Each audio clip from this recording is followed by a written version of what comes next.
అవును, ఫ్రిడ్జ్ ఏంటి ముందుకొచ్చింది? ఇంత స్పేసా? నేను పట్టేస్తాను. ఆగే, గొడగటచ్చు.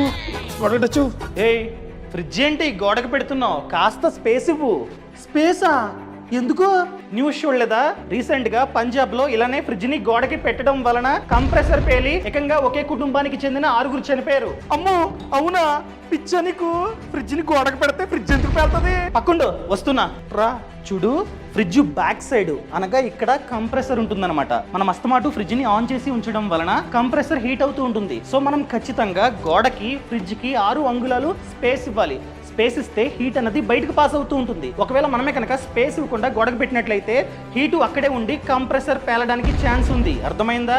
సో ఇలాంటి కేసులు ఎన్నో నమోదవుతున్నాయి. అమ్మో, అవునా? అదే విధంగా చాలాసార్లు గ్యాస్ అయిపోతూ ఉంటుంది, పట్టించుకోం. అలాంటప్పుడు కూడా కంప్రెసర్ పేలడానికి ఛాన్స్ ఉంది. ఎవరింట్లో అయితే ఫ్రిడ్జ్ ఉందో వాళ్ళందరికీ ఈ వీడియోని షేర్ చేయడం మర్చిపోకండి.